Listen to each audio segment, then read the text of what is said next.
Oklahoma teachers aren't the only ones planning to walk out. A new bill strives to teach students about consent, and the Sooners make it to the big dance by the skin of their teeth. This is OU Nightly.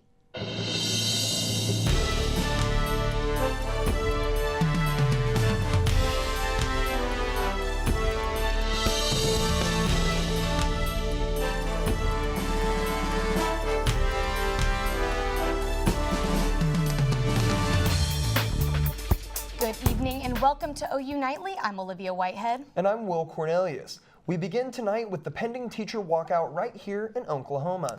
OU Nightly's Reagan Ledbetter is live from the state capitol. Reagan, a teacher work stoppage seems to be more of a possibility.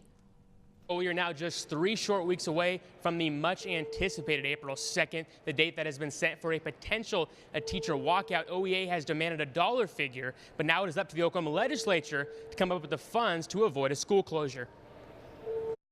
This is ridiculous. We're at 2009 levels of funding for our schools right now. $812 million, the figure demanded by the Oklahoma Education Association by April 2nd. The legislature is required by the state constitution to provide school districts with a budget plan by April 1st, but that has never happened. Our plan is at least a $10,000 raise over 3 years with $6,000 fiscal year 19.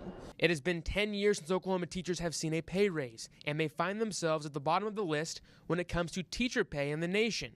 There is concern that the leadership is not taking this seriously. Majority leadership doesn't think that teachers are actually going to do this. They think that the parents are going to not back it, and I can tell you right now from the emails I've received from my constituents, 100% of the parents so far have reached me, they back the teachers on this thing. Although a teacher walkout is looming, educators want to be in the classrooms, but they have hit their breaking point and want the legislature to take notice. We've given the legislature notice that if they haven't fixed and funded education in the way that we think is appropriate in the plan that we've laid out, then we will start closing schools down on April 2nd. The Oklahoma City and Tulsa school districts are on a year-round school schedule, and in many cases, students rely on school for a place to go during the day and for their meals. We're working with all kinds of agencies to make sure that those supports are in place so that our students are taken care of while we are taking care of their educational needs. Students and teachers in the OKC area go on spring break next week, and their first day back would be April 2nd. The question remains, will students and teachers come back? Nobody is for a strike. Nobody is for a strike or a walkout. But they are understanding if that happens. The fact that we have to get 75 votes to raise revenue in this state is problematic, but our legislators now have 700,000 reasons to focus on funding public education, and those are our students. It's actually a school closure. A strike is when there's actually a conflict between the collective bargaining unit and administrators and the school board over things like the wages. This is a school closure where teachers, superintendents, and districts all come together to close the schools due to a failure of funding. Stick with OU Nightly all leading up to April 2nd for all the latest updates. But for now, back to you, Olivia. Thank you, Reagan. If Oklahoma teachers walk out, they won't be alone. State of Oklahoma employees voted on Saturday to join the teachers on April 2nd. The advocacy group for the state employees will meet this week to review its plan for a walkout. State employees have not received an across-the-board pay raise in more than 10 years. And a potentially dangerous situation at a campus apartment over the weekend. Early Saturday morning, OU police were called to Traditions West Apartments. They found a student there armed with a gun and that he had fired shots from an empty apartment. Officers say he lived at Traditions and is an OU student. Drake Hamilton was arrested. He is facing complaints including firing a gun and possessing a gun on campus. And tense moments in Austin today after 2 separate explosions, and it happened during the middle of a popular South by Southwest festival. Ashley Eddy has the latest on that from the News Center. Olivia, we know a teenager died this morning after a package left at a front door exploded. Another woman was also injured in a second explosion today. Police say there was an additional explosion earlier this month on March 2nd where one man was killed. Detectives say the explosions are likely related. In all 3 instances, the packages were just left on a porch and not sent through the mail or delivered by a service. Police report that African Americans lived at all 3 homes targeted. And a helicopter crash last night in New York City's East River killed 5 people. The only survivor was the pilot, who now says the reason for the crash may be because one of the passengers' bags hit the emergency fuel shutoff button. Police say one of the most difficult parts was the rescue. Harnessed. So these harnesses had to be cut and removed in order to get these folks off of this helicopter, which was upside down at the time. This is Liberty Helicopter's 3rd crash in 11 years. And the White House has unveiled a plan to address gun violence at schools. And it does not include the president's earlier proposal to raise the age limit for buying rifles to 21. This comes just days before students at Stoneman Douglas High School mark the 1-month anniversary since the violent shooting. Students across the country are preparing for an organized walkout on Wednesday. The walkout will last for 17 minutes, 1 minute for each life lost, to honor those that died and to push for tougher gun laws. And a high school in Anchorage, Alaska is now using the sound of real gunfire created by police officers and handguns in order to prepare students for an actual active shooter situation. Well, that's interesting to hear. Thank you, Ashley. And more controversy at the state capitol today, this time on a bill that's moving through the Oklahoma Senate that could impact child adoption. Matt Marks explains the concerns. Today there was controversy at the Capitol concerning Senate Bill 1140. The bill states that faith-based services will not be required to provide child placement services if it goes against their moral or religious beliefs. Now today, Freedom Oklahoma gave a press conference and launched a campaign against Senate Bill 1140, stating that it was discriminatory and it put youth in danger. We have got statistics and evidence that shows in North Dakota, Michigan, and Virginia, states that have already passed this legislation, adoption rates go down dramatically in each of them because they're using finite state dollars that go towards child welfare, and they're allowing discrimination to go through that process. Senate Bill 1140 insults my family, but worse at all, it will affect our children of Oklahoma, their chance for success, for family, and for happiness. I'm heartbroken, both as a mother and as a professional, that any adult would withhold family from Oklahoma children. If the objection is to what's codified in this bill, this is already current practice. So the real objection is to current practice. So if there's an objection to current practice, why are we just now hearing the objection? Now 7 states, including South Dakota, North Dakota, Virginia, and Texas, have passed similar bills. The Catholic Conference of Oklahoma, who is in support of this bill, said in a statement that this bill protects faith-based agency services. Now, the opposition to this bill is very strong and could lead to a fight on Capitol Hill. Matt Marks, OU Nightly. And among those supporting the bill are members of the Baptist General Convention of Oklahoma. A bill that passed out of the Oklahoma State House would change sex education in Oklahoma high schools. House Bill 2734, known as Lauren's Law, would require Oklahoma schools to teach students about sexual consent, healthy relationships, and relationship abuse. Advocates for the bill think teaching high schoolers about healthy relationships can ease their transition to different social world of college.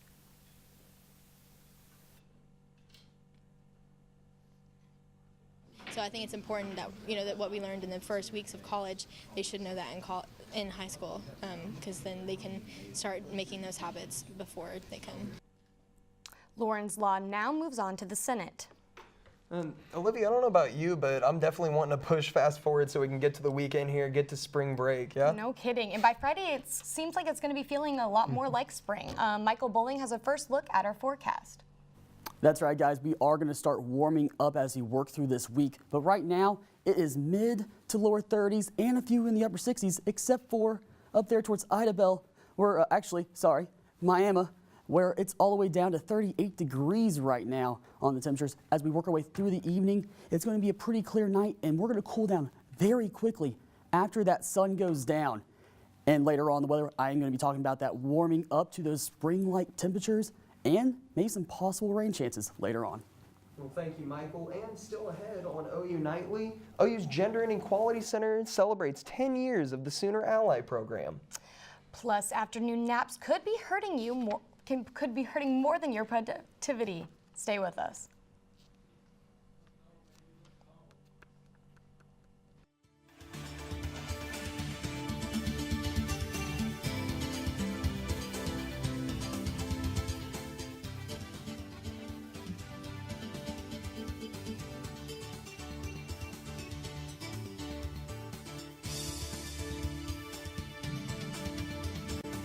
And some breaking news right now coming into OU Nightly. There's word that the Oklahoma Secretary of State has resigned.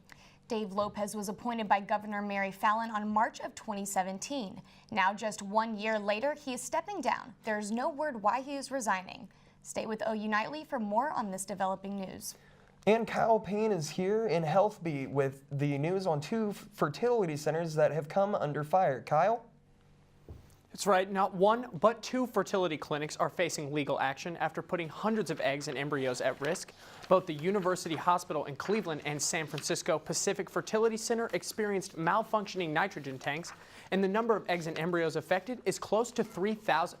While the egg's viability hasn't been figured out, doctors from both facilities are hoping the damage to the tissue is minimal. And the new parameters set by the American Heart Association show that 46% of Americans are now in the high blood pressure category. 72.2 million were diagnosed with high blood pressure before the switch, and now 103.3 million fit the bill. The standard mark was set at 130/80, and the AMA, along with 9 other health organizations, now classify this as the mark for hypertension 1. And while daytime naps can feel like a luxury, one study by the Mayo Clinic shows that afternoon snoozes lead to an increase in Alzheimer's for elderly. The study from JAWA Neurology Journal said that frequent napping increases the buildup of amyloid. Amyloid deposits in the brain is the first clinical stage of Alzheimer's. The study featured 275 participants, and the ones who frequently napped showed much higher buildup of the amyloid. And guys, one study in California showed that a cure for high blood pressure in African American men is their time spent at the barbershop. Wow. I might have to go get a haircut now, honestly. Exactly. Well, thank you, Kyle. Thank you. And still ahead on OU Nightly. The Sooners aren't the only ones enjoying their schooner tradition. Plus, Michael Bohling is standing by with the weather. Michael?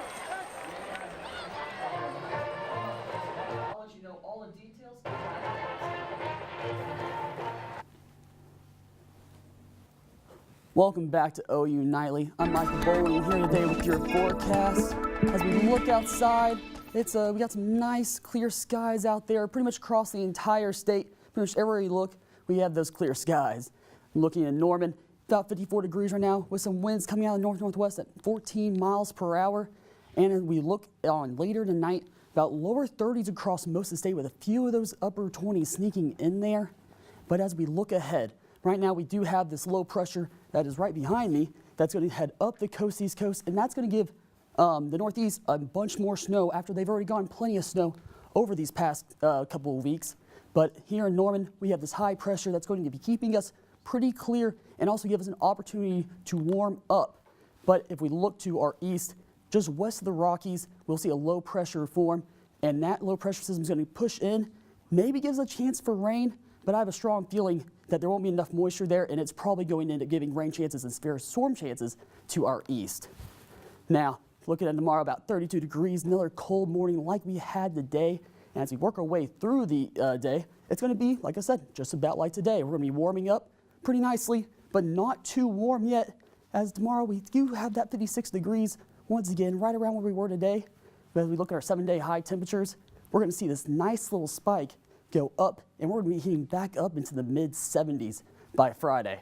Now tomorrow we got a chilly morning with a few clouds, but we're going to be warming up Wednesday as we start to see those clear skies. As we look our way throughout the week, we're going to see those mid-70s come in with a few temperatures in the lower 70s after we get some cloud cover and cool down a little bit more. Well, that's good. I'm glad we were getting a little bit of warm weather. I'm about to go out to Colorado. Exactly. It'll be real cold It's there. finally starting to feel like spring. Exactly. All right. Well, thank you. And Olivia, I know everybody's been going on about the big news in basketball. Have you heard? Yeah, but also football's back in action here in Norman. But that's not all that's happening in sports this weekend. Brooke? Yeah, guys, it was extremely busy, and the highlight of it all, finally some good news for the men's basketball team. They're going dancing. Stick around. Sports is next.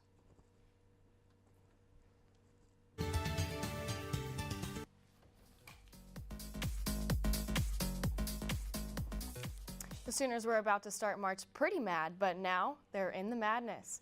Nerves were high yesterday, and Trae Young couldn't even look.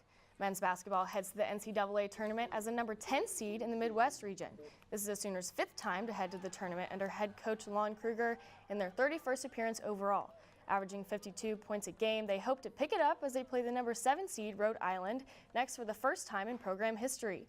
The opening matchup will be held in Pittsburgh inside the PPG Paints Arena on Thursday, and Trey is excited for a fresh start. That's how you want to end your season, and being in the tournament and having a chance to win it all. I mean, everybody's 0-0 now.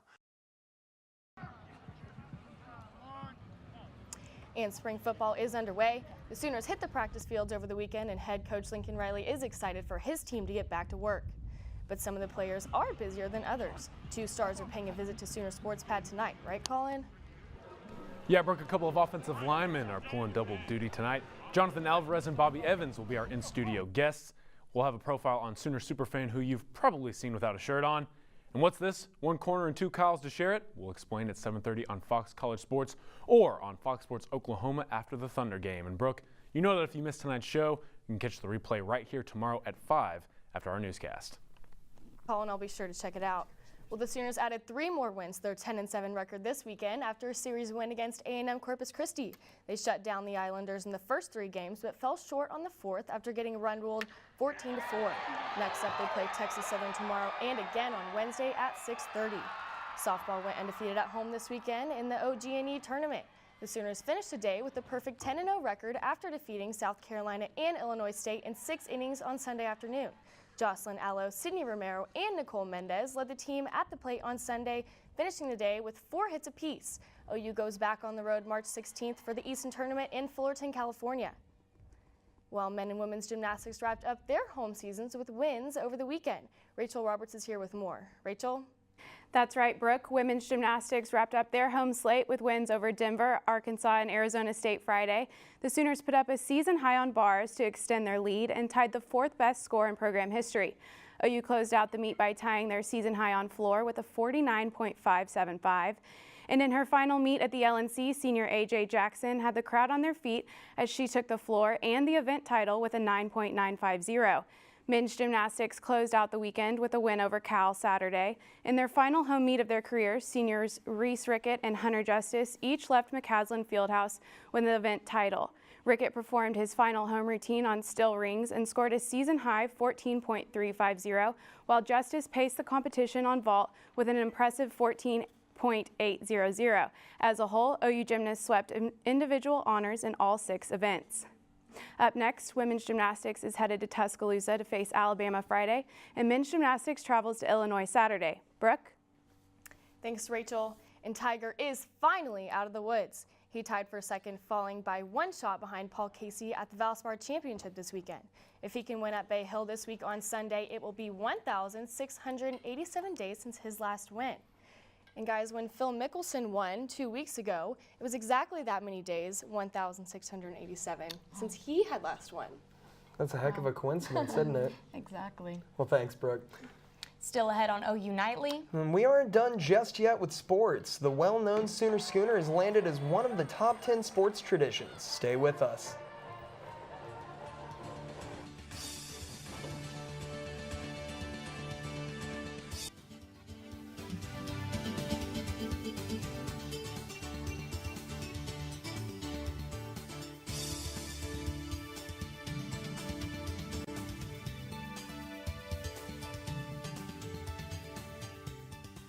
Nightly Update Desk. OU Nightly is following the news of the resignation of Oklahoma's Secretary of State. Dave Lopez was appointed by Governor Mary Fallin in March of 2017. Today, he reported he is stepping down. OU Nightly will continue to update this story as we get more information. And GOP state senators have picked the next leader of the Oklahoma Senate for 2019. Senator Greg Tree, a Republican from Oklahoma, will replace Senator Mike Schultz, who is term limited. That's it from the Update Desk. Back to you in the studio. Thank you, Taitum. And Michael, I think you have a weather fact for us about some guy in a tornado? Yeah, I do actually. Back in 2006, a man was thrown 1,307 feet by a tornado, and he survived with minimal injuries. Oh, wow, that's crazy. I mean, was he in anything? What? He got thrown by a tornado, and I think his only injury was from a lamp. Wow, that's crazy. All right. The The Sooner Schooner has cruised into the top 10 for best sports traditions. USA Today asked their readers to vote for their favorite sports traditions from a pool of 20 different nominees. The Sooners came sweeping into 6th place. The top spot was Rolling Toomer's Corner in Auburn, followed by Army-Navy's March On, and the Aggies' Midnight Yell taking 3rd. You know, it's nice to actually, get some recognition nationally. I think we're known, but yeah. It's really nice to know that people enjoy our traditions, too. Exactly. Well, thank you for watching OU Nightly, brought to you by the Gaylord College at the University of Oklahoma. We'll see you back here tomorrow night, live at 4:30. Have a great evening. Good night.